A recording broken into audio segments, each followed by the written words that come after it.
한국은행이 올해 경제 성장률 전망치를 당초 2.8%에서 2.6%로 0.2%포인트 하향 조정했습니다. 정부가 지난달 3.0에서 2.3%로 대폭 낮춘 것과 비교하면 0.3%포인트 높습니다. 용산 개발 사업이 최대 주주인 코레일의 땅값 반환으로 실질적인 청산 절차에 들어갔습니다. 코레일은 철도 정비창 부지 땅값으로 받은 2조 4,167억 원 가운데 5,470억 원을 대주단인 은행들에 입금했다고 밝혔습니다. 금융정보분석원의 금융거래 정보 약 6천만 건이 여의도에서 세종로 금융위 청사로 옮겨집니다. 이 정보에는 자금 세탁과 탈세 등이 의심되는 민감한 정보가 다량 포함돼 지하경제 양성화에 요긴하게 쓰일 것으로 보입니다. 국내 20대 그룹 비금융 상장사 등기임원의 평균 연봉이 12억 원대인 것으로 나타났습니다.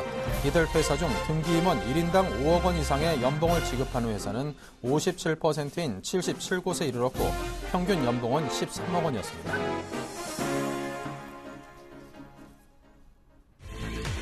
네, 시청자 여러분 안녕하십니까. 오늘장 내일장 진행을 맡은 임동석입니다. 금요일 순서 시작을 하겠습니다. 먼저 현재 시장 상황이 어떤지 살펴봅니다. 네, 오늘 우리 시장 다시금 또 조정장으로 빠져들었습니다. 코스피가 1% 가까이 하락한 20포인트 빠진 1928.88선까지 밀려내렸습니다. 네, 코스피에서의 수급 투자 주체별 매매 동향을 보면요. 외국인이 다시금 소폭 순매도로 전환했습니다. 270억 가까이 팔았고요. 기관이 대규모 물량을 내놓고 있네요. 반면 코스닥은 오르고 있습니다. 3포인트 올랐고요. 547.36포인트로 다시금 550선에 근접하고 있습니다.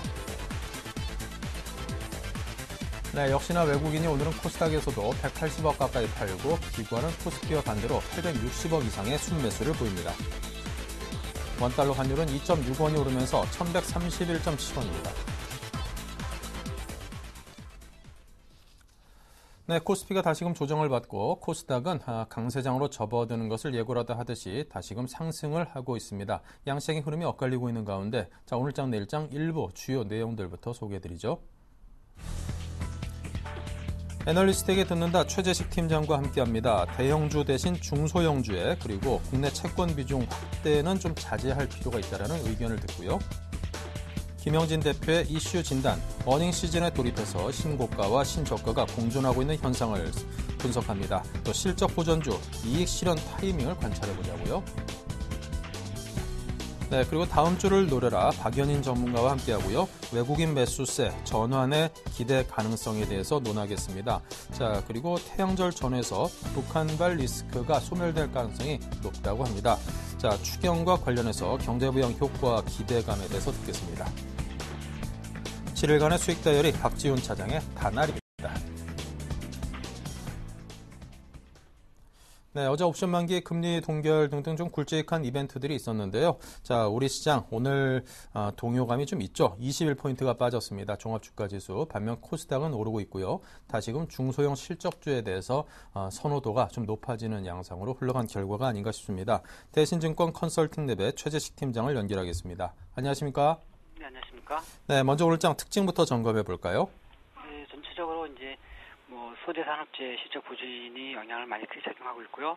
기관이 큰 폭의 순매도세를 보여주고 있습니다.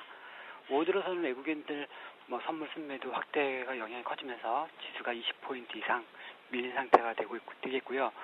여기에는 주말에 이제 북한 이슈 관련 불확실성 부분을 외국인들이 선물했지 매도했지 가능성도 제기가 되고 있습니다. 네. 자, 그리고 코스피가 글로벌 증시에 대비해서 디커플링이 좀 장기화되고 있습니다. 미국 시장은 전일에도 다시금 신고가를 경신했음에도 우리 시장은 오늘 조정을 받고 있는데요.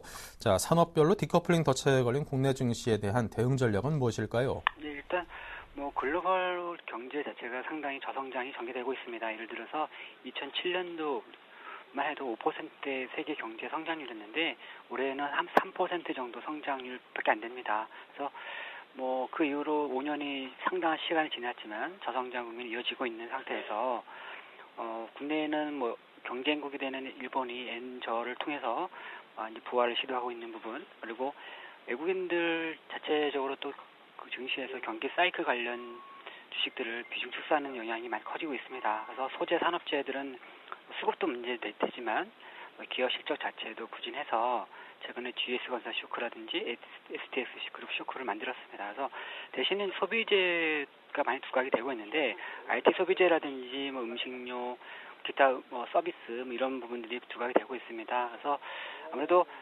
성장과 수급 그리고 이런 고려한다면 계속적으로 뭐 소비재 중심 그리고 경기에 덜 민감한 그 쪽으로 관심을 둬야 되지 않나 싶습니다. 대표적으로 뭐 저는 뭐 그런 스타일은 뭐 유료 방송주, 음반 제작사주, 중국 화장품 관련주, 뭐 스마트 기기주, 뭐 식자재 유통주, 모바일 게임주, 뭐 음식료주 이런 쪽이 세계 경기와 덜 민감하지 않을까 싶습니다.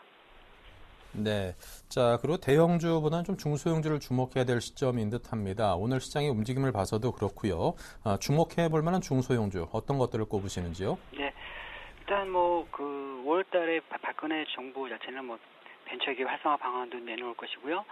뭐 이명박 정부에서는 대기업 위주의 고환율 정책을 추진하면서 대기업 위주의 정책이었었습니다. 근데 박근혜 정부에서는 뭐 중소형 뭐 벤처기업 통해서 일자리 창출 여러 가지로 이제 진행이 되고 있는데 그래서 뭐 중소형주가 뭐 계속 뭐 주목되지 않나 싶습니다. 그래서 대표적으로 뭐 유료 방송주에서는 스카이라이프, CJ 헬로비전, 음반 제작사주에서는 YG엔터, SM, 그리고 중국 화장품주에서는 코스맥스, 한국콜마, 그리고 스마트 기기주에서는 일진 디스플레이, 아무테, 이녹스, 우주 일렉트로닉스, 그리고 식자재 유통주에서는 CJ 프리시웨이, 신세계푸드, 현대 그린푸드, 뭐 모바일 게임주에서는 뭐 우리가 알고 있는 뭐 컴투스라든지 유메이드 뭐 이런 부분이 되겠고요. 그리고 음식료주에서는 대상, 롯데삼강, 오리온 이런 종목을 주시하고 있을 필요가 있겠습니다. 네. 자, 그리고 어제는 시장에서 예상과는 좀 달리 금리 동결이 이루어졌습니다. 시장에 어떤 영향을 미칠 것으로 내다보십니까? 예, 일단 뭐 그 어저께 금리 인하를 해야 될 수 있는 상황이었지만 실제적으로 뭐 경제가 미약하게나마 회복이 된다고 해서 일단 동결이 되었었습니다. 그래서 이제 박근혜 정부가 2월 하순에 취임해가지고 3월에 금리 동결하고 4월에 동결했습니다. 그래서 앞으로는 큰 위기가 오지 않는 이상 뭐 금리를 인상할 가능성은 없다 생각이 듭니다. 그래서 뭐 이미 뭐 장단기 금리가 역전된 부분에는 상당한 이제 많이 반영된 거라 봐지고요. 다만 이제 뭐 2분기가 글로벌 경제가 뭐 회복이 완연한 부분도 아니고 그리고 2분기 선진국 정부의 뭐 재정 문제 이런 문제로 인해서 잡음이 많이 생길 수 있을 것 같습니다. 그래서 뭐 그러한 안전자산 부분이 부과될 수 있어서 2분기에 채권 금리가 잠시 다시 하락할 때 그때는 오히려 비중을 축소하는 기회로 삼는 게 필요하지 않나 싶습니다. 네. 자, 그리고 오늘 코스닥이 올라주고 있습니다. 지금 550선으로 다시금 근접하고 있는 양상인데요. 자, 코스닥의 상승 랠리 본격적으로 다시금 재점화됐다고 이해도 될까요?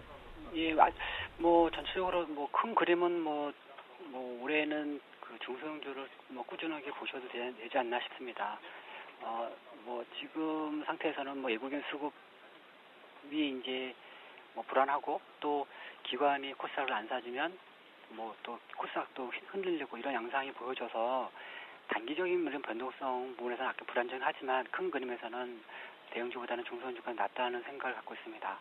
왜냐하면 앞서 얘기했듯이 MB 정부에서는 아무래도 이제 대기업 위주의 고환율 정책을 피면서 대기업이 많은 수혜가 보았습니다. 하지만 이번 정부 들어서는 대기업을 많이 지지해줬지만 실제적으로 일자리가 많이 늘지도 않았고 그리고 많은 부작용도 있었습니다. 그래서 지금은 벤처기업 활성화라든지 뭐 그런 고려한다면 중소형주 이런 그동안에 또 오랜 기간 동안에 수년 동안에 박스권에 이제 갇혀 있었던 코스닥 부분에서 관심 있지 않을까 싶고요. 또 뭐 주요 기관 운용사에서 지분율 투자 부분도 많이 상향 조정이 되어서 큰 그림을 보는 게 좋지 않을까 싶고 그렇다 하더라도 경기에 상대적으로 덜 민감하면서 뭐 그런 쪽이 더 초점이 되어야 되지 않나 싶습니다. 네, 알겠습니다. 자, 지금까지 대신증권 컨설팅랩의 최재식 팀장과 함께했습니다. 감사합니다. 네, 감사합니다.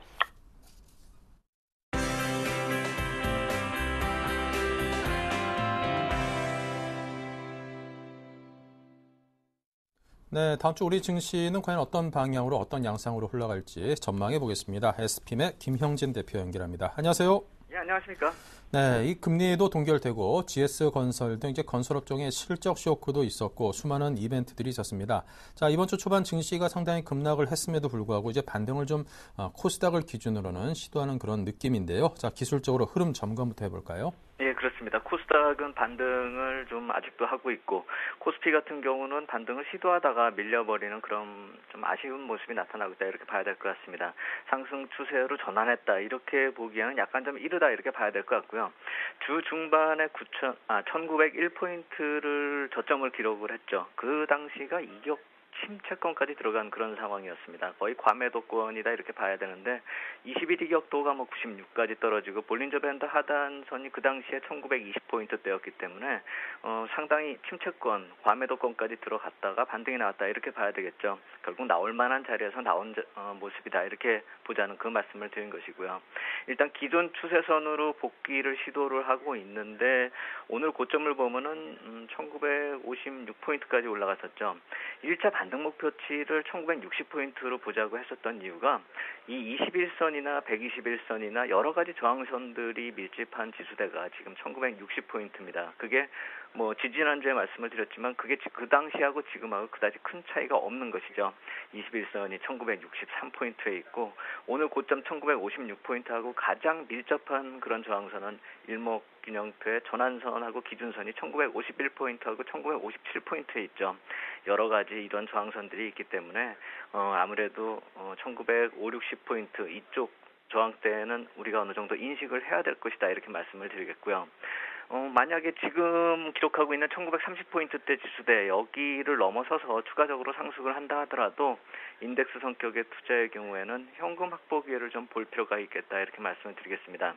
숙제가 있었다 그랬죠. 4월로 그대로 넘어온 양상에서 최악의 분위기 좀 개선되고는 있지만 또 이 북한의 문제가 어느 정도 해결이 되고 거의 이제 정점을 지나가고 있는 그런 모습이다라고 시장은 해석을 하고 있지만 펀더멘탈적인 문제는 지적될 것이다. 그렇기 때문에 점검 요인으로 지속적으로 영향을 미칠 것이다, 이렇게 봐야 될 테고요. 기술적으로 봤을 때는 이제 저점 높여가는 흐름이 4월 달에 4월 초반에는 실패한 모습이죠. 이제 4월 후반부로 들어서는 그런 양상인데 향후에 조정을 어떻게 보이느냐, 거기에 따라서 시장의 흐름이 만들어지는 과정이다, 이렇게 볼 수가 있겠고, 지금 예상을 한다기보다는 향후의 조정을 어떻게 이렇게 보이면서 그러면서 추세가 또 만들어지는지 좀 살펴볼 필요가 있겠다, 이렇게 말씀을 드리겠습니다. 네. 자, 이제 어닝 시즌에 본격적으로 진입하고 있는데요. 자, GS건설이 어닝 쇼크 실적을 발표했습니다. 건설업종 전체가 동반 하락하기도 했는데요. 자, 앞으로 좀 어떨까요? 좀 더 악화될까요? 아니면 나아질 기미가 있을까요?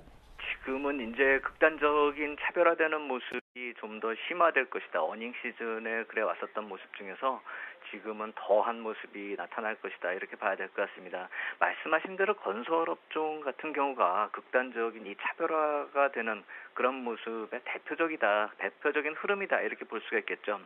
시장이 급등락을 하면서 이제 최악은 면하고 있지만 이 종목 찾기도 그만큼이나 또 힘들어지는 상황이고 어느 정도 집중과 이런 버려야 될 것을 가리는 그런 전략이 필요하다, 이렇게 말씀을 드릴 수가 있겠습니다.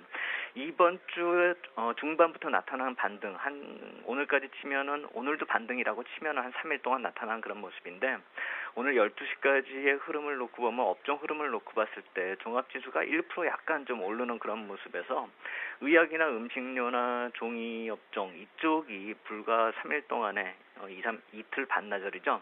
5%에서 8%까지 올라가는 그런 모습 보였습니다. 반대로 운수창고나 운수장비나 통신, 건설 이쪽이 좀 극단적으로 약세를 보였는데 건설업종을 8% 이렇게 내린 모습을 제외하더라도 통신이 5%, 운수장비 같은 경우가 1% 넘게 내리는 그런 모습이었습니다. 결국 시장은 1% 올라가는데 운수장비 업종 같은 경우 1% 내렸다라고 한다면은 거의 시장의 2배로 내렸다, 이렇게 볼 수가 있겠죠.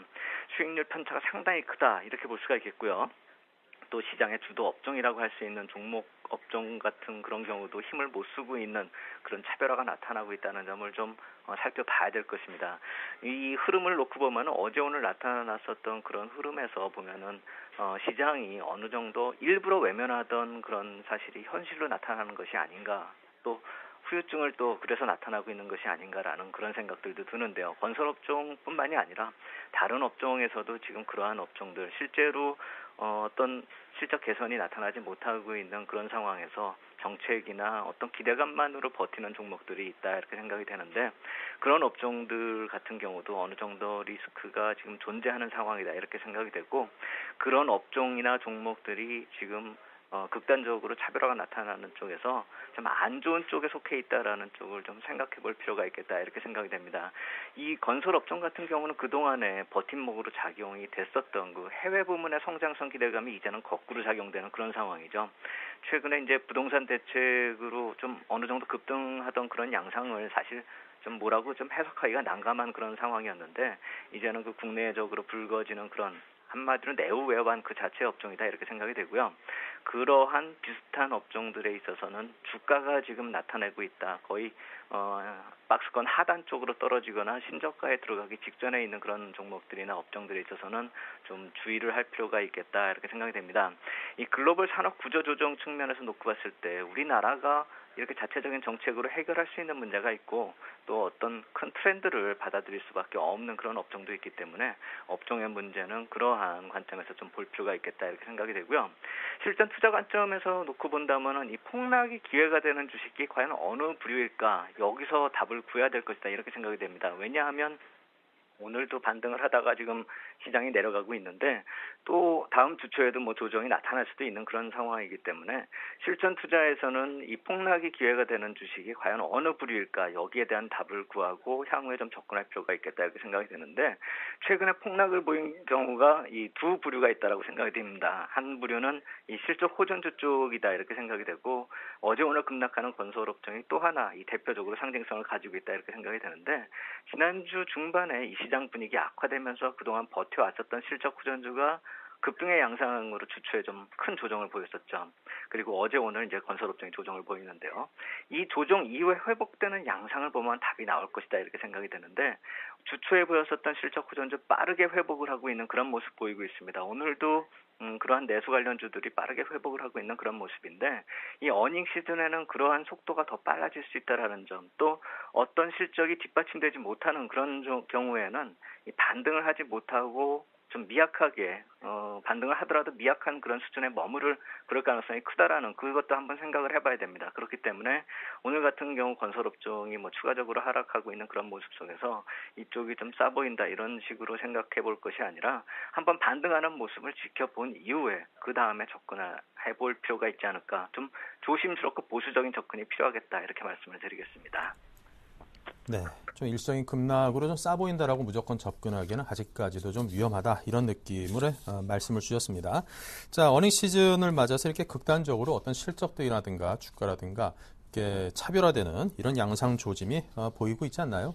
네, 그렇습니다. 이게 12시에 제가 아까 업종별로 이제 흐름을 좀 찾아봤었는데요. 한번 신저가 나타나는 그 종목 숫자하고요. 신고가 종목이 또 뭐가 있는지 한번 이렇게 살펴봤습니다. 그러니까 12시 기준으로 놓고 봤을 때 이 52주 신고가, 그러니까 우선좌 관리 종목을 제외한 그런 경우에 코스피 코스닥 합쳐서 한 106개 정도가 나왔습니다. 신저가 경우는 17개가 나왔고요. 그런데 이제 신고가하고 이 신저가의 숫자를 비교해 봤을 때 신고가가 100개가 넘고 신저가가 17개밖에 안 된다라고 한다면은 시장이 뭐 아주 좋은 상황이 아니겠느냐 이렇게 생각할 수도 있는데 과연 그럴까 한번 따져본다면은 이 신고가하고 신저가로 막 들어간 종목 숫자는 그렇게 좀 많이 차이가 나는데 신고가하고 신저가 근처에 한 5% 정도 기준으로 놓고 접근한 경우를 따져보면은 이 신고가에 접근하고 5% 이내로 접근하는 그런 종목이요. 173개고요. 신저가 경우는 137개입니다. 거의 비슷하다는 것이죠. 양적으로 봤을 때 숫자로석으로 놓고 봤을 때 극단적으로 양분화되어 있다는 것입니다. 결국 되는 종목 되고 있는데 지금 하단을 깨고 내려가기 준비가 돼 있는 종목이 130개나 된다. 그중에서 17개는 이미 저가를 냈다. 이렇게 놓고 봤을 때는 지금 상황이 상당히 극단적으로 리스크가 극대화되고 있다. 종목별로 봤을 때는 극대화되고 있다. 이렇게 볼 필요가 있겠다. 이렇게 볼 수가 있는 것이죠. 52주 신저가 보면은 뭐 GS건설이나 삼성 엔지니어링 같은 경우도 있지만 예전부터 계속 말씀드렸었던 그 불안한 움직임에 롯데케미칼도 들어있고요. 또 올해 신저가로 좀 생각을 해보면은 현대중공업, 삼성중공업, 대우조선해양 이런 조선업체들이 모두 다 들어있습니다. 또 GS나 SK이노베이션, 금호석유같이 화학주 모두 다 들어있고요. 특이하게 꼽는다라고 한다면 강원레드나 또 KT 같은 종목들이 있긴 한데 이쪽 보수적인 종목들 같은 경우는 약간의 좀 시세가 옆으로 기다가 나는 그런 모습이기 때문에 낙폭이 그다지 크지가 않은데 지금 소재 산업재 섹터 쪽에서는 상당히 무너지는 모습이 극단적으로 나타나고 있다는 이 점을 좀 보시고 좀 주의할 필요가 있겠다. 이 말씀을 드리겠다 이렇게 말씀을 드리겠고요. 또 하나는 지금 이런 식의 흐름이 나타났을 때는 시장이 좀 어려운 분위기를 개선하기가 좀 힘들다. 이쪽을 한번 또 봐야 됩니다. 전체 시장 흐름에 미치는 영향을 봐야 된다는 것이죠.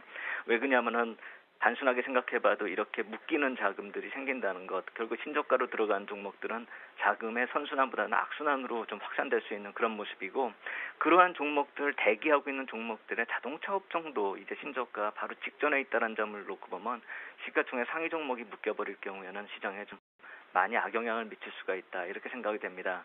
또 하나는 업종 내 차별화도 또 심각한데요. 이 IT 업종에서 대표주급에 속하는 삼성 SDI 같은 경우도 있죠.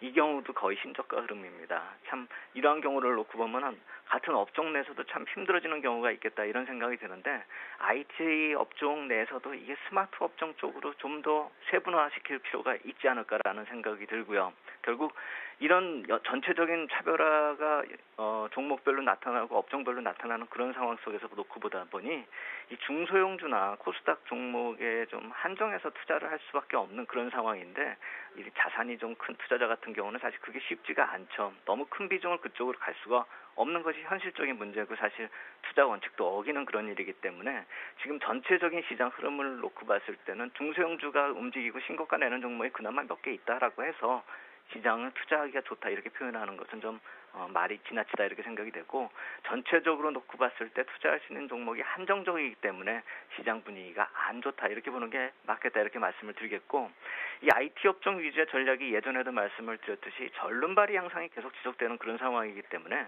언제 끼우뚱 한번 그렇게 끼우뚱 해버리면 전체적으로 한번 쓰러질 수도 있다는 점 그렇다라고 한다면 시장이 최근에 나타났었던 폭락의 그런 분위기는 아니더라도 언제든지 자율적으로 조정이 악재 없이 자율적으로도 조정이 나타날 수 있다는 점 이 점도 한번 생각을 해보면서 실적 시즌에 기대보다 리스크가 큰 그런 현재 상황을 좀 이해하면서 시장 접근할 필요가 있겠다 이렇게 말씀을 드리겠습니다. 네, 알겠습니다. 자, 그렇다면 이제 끝으로 포트폴리오 전략은요? 예, IT하고 화학산업재 금융업종 이번 주초에 매수 말씀을 드렸었죠. 매수가 가능했었다라고 한다면 오늘 고점 1950포인트 위에서는 이번에 단기적으로 매수한 그 분량은 전부 다 이익 실현을 해야 된다라고 봅니다. 그렇기 때문에 지금 화면에 나오고 있는 포트폴리오 수치가 지난주하고 그대로입니다. 이번 주초에 매수가 성공했다라고 한다면 그것은 1950포인트를 넘어서면서부터는 모두 다 현금화하자 이렇게 말씀을 드리겠고요. 이게 업종별로 이렇게 IT 소재 금융으로 인덱스 투자를 하면은 약간 좀 번거로운 면이 있죠. 만약에 단기 트레이딩을 즐기시는 그런 분이라고 한다면은 인덱스 투자를 할 경우에는 좀 ETF 쪽으로 접근하자. 이 말씀을 왜 드리냐면 ETF는 세금도 내지 않기 때문에 0.3% 수익도 챙길 수도 있겠죠. 결국 1960포인트를 중심으로 돌파하기 이전까지는 이 박스권 상단에서 1950포인트를 매도 기회로 삼는 그런 전략이 필요해 보이고 돌파를 만약에 한 이후부터는 1960포인트를 박스권 하단으로 매수의 기회로 이렇게 생각할 필요가 있는데 일단은 지금 박스권 상단을 돌파를 못했기 때문에 매도 전략을 가는 게 맞겠다 이렇게 말씀을 드리겠고요. 이제 실적 호전주 같은 경우 지난주부터 계속 매도 말씀을 드리는데 이제부터는 좀 적극적으로 매도 기회를 봐야 됩니다. 왜냐하면 실적 발표 즈음으로 하는 그런 매도 기회 말고도 실제로 실적 예상치가 시장에 나오면서 급등하는 그런 양상이나 어제같이 좀 안 좋다 해서 급락하는 그런 양상도 있습니다. 그렇기 때문에 실적 예상치가 나오는 그런 전망으로 인해서 주가가 크게 급등락할 경우에 이익 실현을 하는 시각으로 접근하자 이렇게 말씀을 드리겠고 시기적으로 어닝 시즌에 들어섰기 때문에 실적 호전주 쪽을 얼마나 좀 좋은 가격에 매도할 수 있는가 이것이 가장 중요해지는 시점이겠다 이렇게 말씀을 드리겠습니다. 네, 알겠습니다. 포트폴리오 전략까지 잘 들었습니다. 크게 참고해 봐야겠습니다. 지금까지 SPM의 김영진 대표님의 도움 말씀이었습니다. 감사합니다. 감사합니다.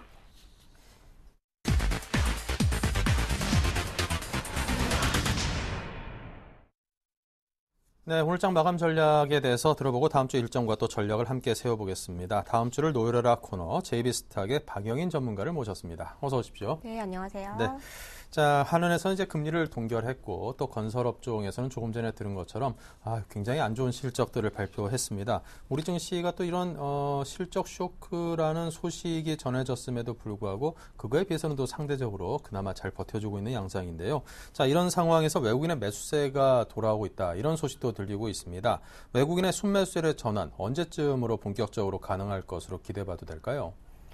제가 봤을 때는 지금 당장은 조금 힘들 것 같고요. 조금 이제 관망세를 나타내지 않을까 이렇게 보이고 있습니다. 오늘도 지금 장 초반까지만 해도 오전장까지만 해도 외인들이 매수하는 이런 포지션을 취했지만 지금은 좀 매도 포지션으로 전환된 모습입니다. 근데 이제 흐름을 좀 살펴보시면 어제 옵션 만기일과 북한 위협에도 불구하고 외국인들이 지금 매수세가 강하게 들어왔는데 외국인이 2천억 원 이상 사자세 이제 나선가에 3월 초 이후에 이제 처음으로 이렇게 보여지고 있는데요. 이들은 이제 외국인들이 그 우리 지수를 조금 긍정적으로 끌어올린 이유를 보면은 저가 매력이 아무래도 많이 미친 모습인데 1900선까지 한번 북한발 위기 때문에 밀렸었습니다.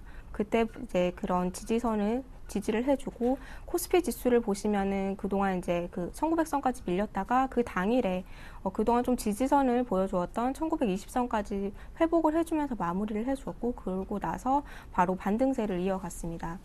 그렇게 반등세를 보여준 건 외국인의 힘도 조금 미쳤다고 저는 보고 있는데요. 지금 이제 외국인 포지션이 매도에서 조금 매수세로 전환되는 거라고 이렇게 보기보다는 어느 정도 매도는 조금 진정이 되지 않았나 저는 이렇게 보고 있고요. 우리나라 지수 보시면 다우 지수가 PER이 지금 한 15배 정도가 되는데 코스피 지수 같은 경우는 8배 정도가 됩니다. 그렇기 때문에 굉장히 저평가되어 있다고 볼 수 있고 지금 북한발 리스크도 있고 여러한 이제 악재들이 미쳐 있기 때문에 지금 여기서 반등해주지 못하는 모습인데요.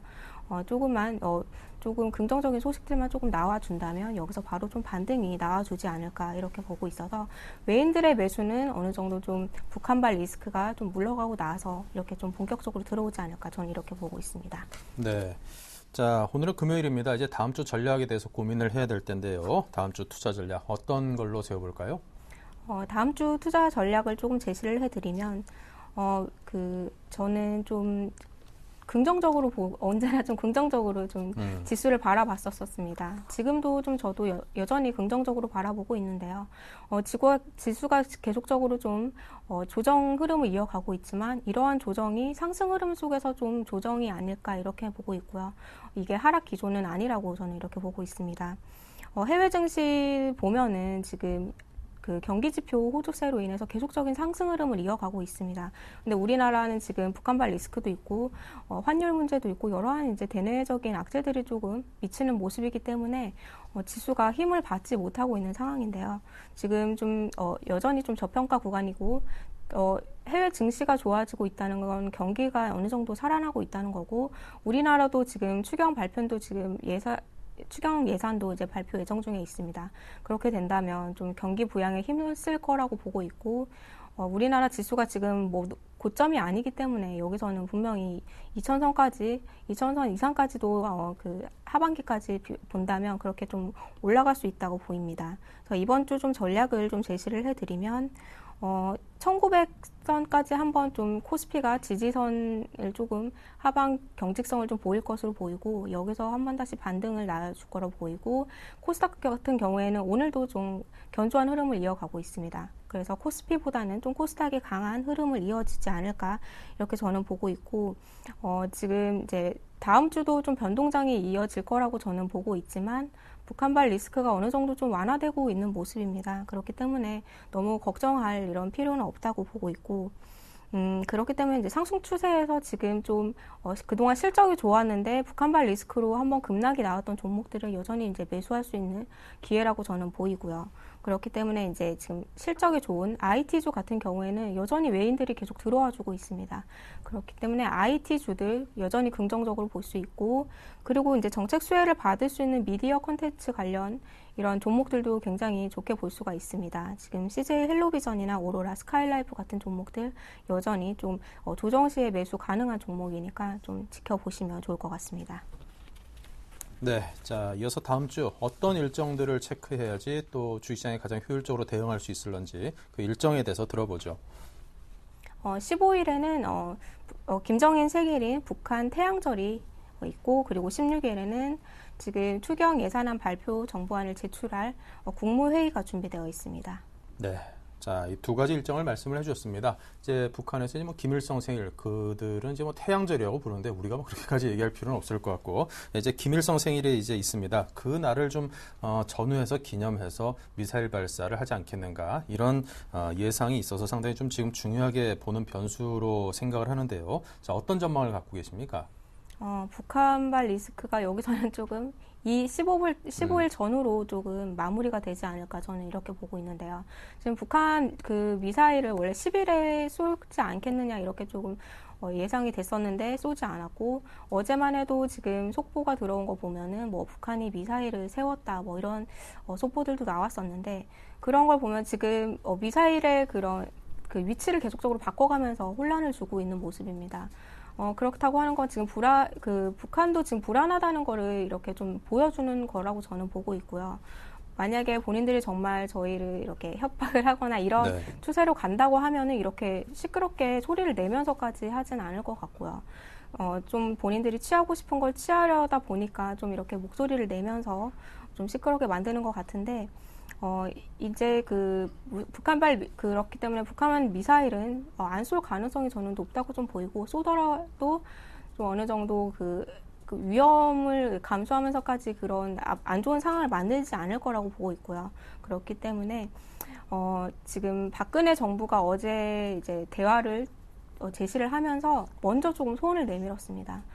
그렇게 된다면 북한에서도 좀 어느 정도 어느 방법으로 조금 우리에게 좋은 그런 좀 제시를 해주지 않을까, 저는 좀 이런 기대감도 좀 있고 하기 때문에 이러한 좀 북한발 리스크 같은 경우에는 15일 전후로 좀 어느 정도 마무리가 되지 않을까 하고, 여전히 뭐 저희가 통일이 되기 전에는 이런 리스크는 여전히 감수를 해야 된다고는 생각을 합니다.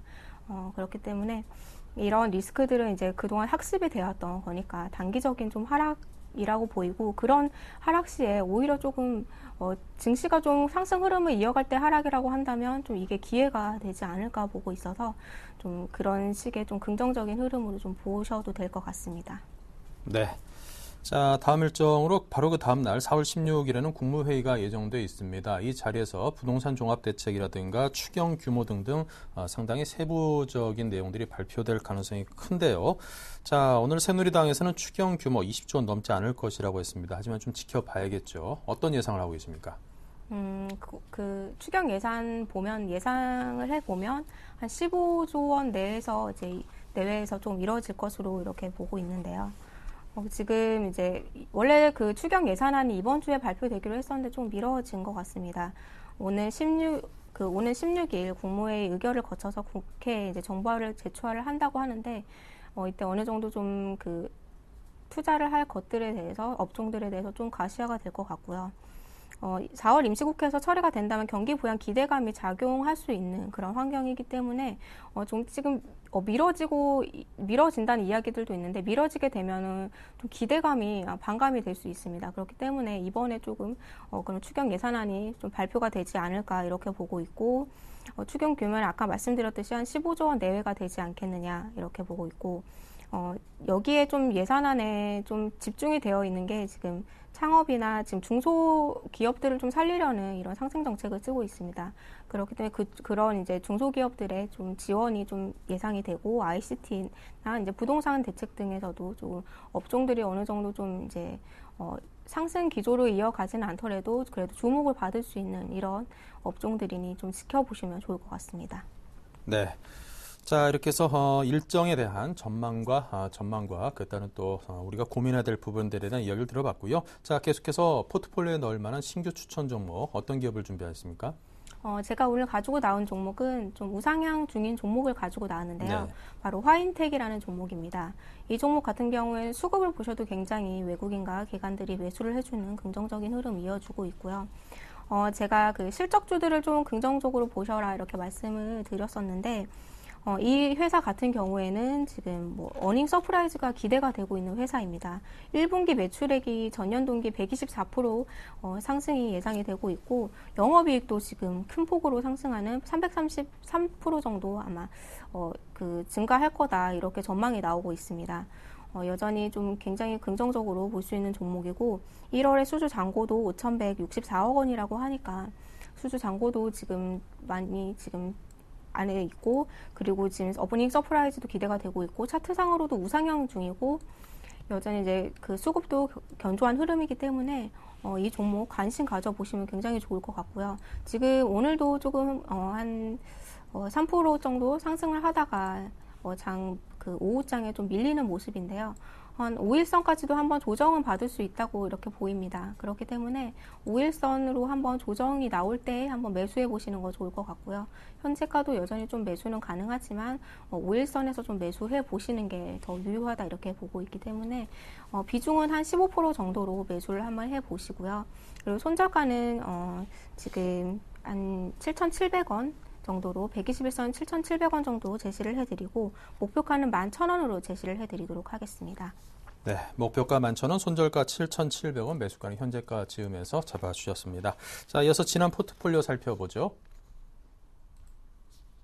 네, 박영인 전문가의 포트폴리오입니다. 현금 비중이 20%로 비교적 적은 편입니다. ICD가 40% 비중으로 굉장히 많이 편입되어 있고요. KH바텍 20%, 그 밖에 동일금속, 네오지게임즈가 각 10%씩 편입되어 있습니다. 네, 포트폴리오 수익을 보면요. 14.5%로 ICD 수익이 가장 좋습니다. 보유 의견이고요. KH바텍이 제자리 걸음, 동일금속도 비슷합니다. 네오지게임이 마이너스 7.7% 손실로 전량 매도 의견 좋습니다. 네, 포트폴리오에 대한 AS를 이어가겠습니다. 먼저 ICD를 우선 설명을 드리자면, 제가 저번 주에 OLED 관련 주들 굉장히 좋게 보셔라, 그리고 관심 있게 보셔라 이렇게 말씀을 드렸는데, 북한발 리스크에도 그렇게 크게 한번 조정받지 않고 견조한 상승 흐름 이어가고 있습니다. 지금 한 14,000원 이 구간대에서 조금 머물고 있는 모습인데요. 힘을 응축해서 다시 한번 목표가 돌파하는 흐름 기대되기 때문에 우선 보유하고 계시고요. 그리고 두 번째 종목은 KH바텍인데요. 이 종목 또한 지금 그 북한발 리스크나 이런 좀 악재에 대해서 좀 둔감한 모습이기 때문에 지금 구간에서 좀 횡보세를 나타나긴 하지만 여기서 좀 힘 응축하는 이런 구간으로 좀 보고 있고, 지금 매물도 어느 정도 소화해 가는 모습으로 보입니다. 이 종목도 목표가까지 홀딩하시고, 그리고 네오이즈 게임즈 같은 경우에는 제가 이제 추천드리고 나서 좀 많이 밀렸었습니다. 그리고 한번 반등을 주는가 싶었는데 여기서 오늘도 조금 밀리는 모습이기 때문에 탄력이 굉장히 둔화된 모습이라고 보여서 저는 이 종목을 정리를 하도록 하고요. 그리고 동일금속 같은 경우에는 제가 저번 주에 추천을 드렸던 종목인데요. 추천했을 때 그 리스크 화요일날 좀 많이 업종이 많이 밀리면서 좀 하락세를 보였습니다. 손절가도 살짝 이탈했었지만 다시 크게 한번 반등해주는 모습이기 때문에 이 종목은 보유 사인 드리고요. 여전히 목표가까지 가져가시기 바라고요. 네. 자, 네오이즈 게임즈가 지금 손실이 좀 났다라고 하는 거는 그만큼 좀 저가가 됐다는 의미일 수도 있는데요. 만약에 지금 사보고 싶다는 생각을 하는 분께는 어떤 답을 드릴까요? 지금 보기에는 좀 제가 아까 말씀드렸듯이 탄력이 좀 둔화된 모습이기 때문에 한 그 11선까지 좀 반등 시에 좀 매수를 하시는 게 좀 좋지 않나 이렇게 보고 있습니다. 네.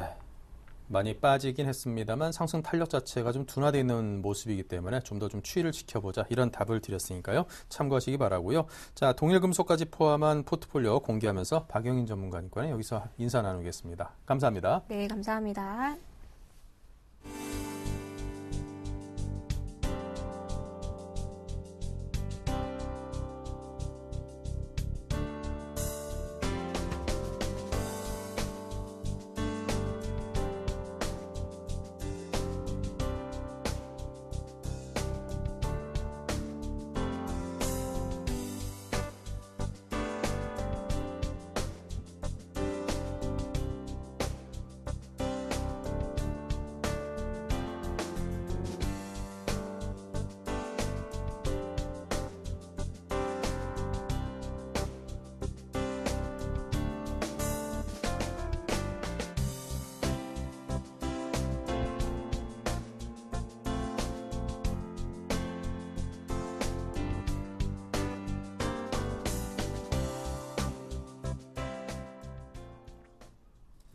네, 7일간의 수익 다이어리 이어가겠습니다. 지금 현재 5종목들이 어느 정도 위치해 와 있는지 살펴보죠. 네, 박현상 대리의 CJ 헬로비전 딱 제로입니다. 지금 오르지도 않고 내리지도 않고 제자리를 지키고 있고요. 이정복 대표의 ICD 다시금 3.9% 수익으로 수익률을 좀 더 높였습니다. 어제는 살짝 좀 떨어진 모습이었는데요. 다시금 시동을 걸고 있습니다. 전진우 팀장의 AJ 렌터카 마이너스 0.9% 소폭 손실, 이기택 과장의 우전엔 한단도 마이너스 0.5, 그리고 박지훈 차장의 이오 테크닉스도 마이너스 0.7%로 세 종목이 빠지긴 했습니다만 빠졌다는 표현을 쓰기에는 아주 미약한 그런 손실을 현재 보고 있습니다. 네, 이렇게 해서 3.9% 수익이 나고 있는 ICD가 오늘의 위너 종목입니다. 이정복 대표가 오늘의 위너네요. 네, JB스탁의 이정복 대표를 연결합니다. 안녕하세요. 네, 안녕하세요. 네, ICD 타 종목들에 비해서 수익이 상대적으로 아주 좋습니다. 재추천하시고 나서도 지금 4% 가까이 수익인데요. AS 부탁드립니다. 네, 금일 장 초반 굉장히 좀 좋은 흐름을 보여줬었는데 지금은 코스닥이 좀 소폭 조정을 받으면서 특히 코스피 같은 경우는 정말 많이 빠지고 있는데요. 이러한 상황에서라면 오히려 이제 좀 이런 상황에서도 좀 이렇게 강한 모습을 보여주고 있는 종목들을 여전히 좀 매수해야 된다고 생각을 하고 있고요. 역시 지금 현재 경기 민감주들이 굉장히 흐름이 지금 현재 좋지가 않습니다. 그럼에도 불구하고 이제 코스닥 업체 중에는 역시 AM/OLED 관련주나 이제 반도체 부품주들 이런 종목들 자체는 최근에 좀 흐름이 괜찮습니다. 우량주로 대형주로 봤을 때는 SK 하이닉스가 여전히 좀 좋은 흐름을 좀 보여주고 있고요. 그래서 IT 부품주들이 앞으로 갤럭시 4 출시에 따른 그런 모멘텀이 여전히 이어질 것이기 때문에 이런 종목들에 대해서 올해 여전히 좀 관심을 갖는다면 괜찮다고 볼 수 있고요. 기술적으로 이 종목을 다시 한번 언급을 해드리면 현재 금일도 굉장히 좀 좋은 모습을 보여주다가 지금 14,000원 박스권을 지금 만들어가고 있습니다. 그러면 현재 매수 주체를 좀 파악을 해야 되는데 현재 14,000원에서 15,000원 사이 박스권 물량을 지금 투신권이나 이런 그 사모펀드에서 좀 물량을 가져가고 있습니다. 그렇다는 것은 아마 지금 이 라인 자체가 매물대를 지금 돌파를 해놓은 상황에서 거래를 하고 있기 때문에 주봉도 여러분들이 한번 체크를 해보신다면 주봉도 주봉 61선까지 충분히 좀 도달이 가능한 구간에서 돌파를 지금 이번 주에 지금 보합을 유지해주고 있습니다. 그래서 다음 주가 조금 더 기대가 되는 자리라고 볼 수가 있겠는데요. 모멘텀은 현재 살아있는 종목이기 때문에 또한 수급이 살아있는 종목이 코스닥 업체에서는 별로 지금 제약주를 제외하고는 많지가 않은데 이 종목 역시 목표가로는 제가 1차로 제시해드린 16,000원에서 16,500원 그리고 중장기적으로 18,000원 이상을 좀 보고 있는 종목으로서 지금 가격에서도 여전히 관심을 가져본다면 좋은 결과가 있을 것이라 좀 판단하고 있습니다. 네, ICD에 대해서 AS 말씀을 들어봤습니다. 지금까지 JB스탁 이정복 대표였습니다. 감사합니다. 네, 감사합니다. 네, 자 그리고 매주 금요일 종목 추천하시는 NH투자증권의 박지훈 차장 연결해보죠. 안녕하세요. 네, 안녕하십니까. 네, 현재 이오테크닉스가 소폭 빠져 있습니다. 마이너스 0.7%인데요. 자, 어떤 대응법을 주문하실런지요? 일단은 제가 말씀드렸듯이 계속적으로 장기적으로 보유를 좀 말씀드리고 싶고요. 다만 오늘 시장의 어떤 출렁거림 대비해서는 변동성에 대해서는 많이 노출되지 않은 종목이다 이렇게 말씀드릴 수 있을 것 같고요. 제가 저번 주 금요일에 말씀드렸을 때 시장이 아직까지는 좀 하락 추세 패턴 그리고 코스닥 시장에서도 코스닥 놀이터에서 놀되 변동성이 상당히 좀 레인지가 좀 작은 종목권에서 일단은 트레이딩하는 게 좋다. 그런 과정에서는 이오테크닉스가 가장 적당한 종목이라고 볼 수 있고 의미 있는 어떤 수량의 기관 매수가 들어오고 있지는 않지만 그래도 조금이나마 기관도 눈치 보면서 그래도 매수 기조로 접근을 하고 있는 부분이고 지금 기술적 흐름상 자리가 어느 정도 좀 장기 박스에 좀 걸쳐 있는 모습에서 이 부분을 좀 걸쳐낸다라면 충분히 한 3만 지금 현재 5,500원에 거래가 되고 있는데요. 충분히 한 3만 7, 8,000원 이상 트레이딩 영역으로 좀 레인지를 높일 수 있는 가격대를 높일 수 있는 건 자리가 나올 수 있지 않을까 판단되고요. 일단 오늘은 장에 어떤 변동이 좀 출현되다 보니까 한데 얻어맞은 격이라 볼 수 있지만 다음 주를 좀 조심스럽게 기대를 해보면서 홀딩 전략을 좀 말씀드리도록 하겠습니다. 네, 다음 주를 기대하면서 홀딩 해보자 이렇게 답변을 주셨습니다. 자, 오늘 들어가서 이제 한 주간 또 수익 잘 날 수 있을 만한 종목은 어디 발굴하셨습니까? 예, 오늘 일단은 아침부터 상대적으로 좀 강했던 그런 섹터가 있죠. 바로 전자결제 섹터인 것 같은데요. 오늘 뭐 인시스를 필두로 해서 다나를 함께 따라가는 그런 모습을 보이고 있는데 오늘은 일단 다나를 좀 말씀을 드려볼까 합니다. 일단 다나에 대해서는 다 아시겠지만 전반적으로 보면은 이 모바일 결제 환경 시장에 대한 변화에 대해서는 뭐 많은 얘기를 들으셔서 알 것 같습니다. 그래서 아무래도 뭐 한도도 좀 증가한 부분도 있고요. 뭐 실물 쇼핑에 대한 증가에 따라서 가격 전환도 좀 되고 있고 뭐 이런 어떤 환경적인 요소와 더불어서 국내 시장도 커지고 있는데 제가 지금 다나를 바라보고 있는 관점은 오늘도 좀 기관 속에 좀 들어오고 있는 걸로 판단되고 있는데 지금 눈여겨봐야 할 거는 바로 해외 시장 쪽에 대한 그로스 성장인 것 같아요. 그래서 아무래도 미국 법인을 좀 세웠던 모습이 있는데 이게 실적 개선이 올해도 가셔야 됩니다. 그렇기 때문에 지금 2012년 작년부터입니다. 10월에 미국 지사에 이제 휴대폰 결제 서비스 공급하게 됐거든요. 그러면서 레퍼런스 효과가 상당히 좋습니다. 그렇기 때문에 아마 2010년 적자 폭 축소하고 올해부터는 턴어라운드되는 그런 기반을 마련했고요.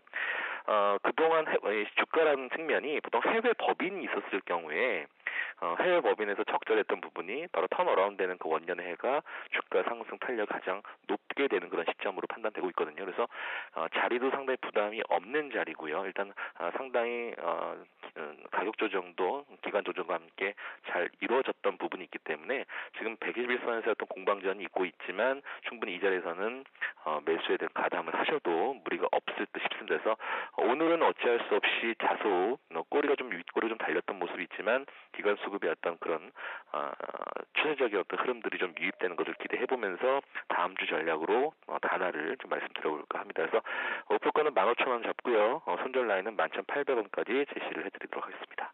네, 자 이렇게 오늘 박지훈 차장께서 다음 주 공략해 볼 만한 종목 다나를 추천하셨습니다. 여러분께서 잘 한번 참고해 보시기 바랍니다. 오늘 말씀 감사합니다. 네, 감사합니다.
네, 현재 코스피가 24포인트가 빠지는 낙폭 깊은 조정을 받고 있습니다. 오늘 마감 어떠할런지 잠시 후 2부에서 전해드리겠습니다.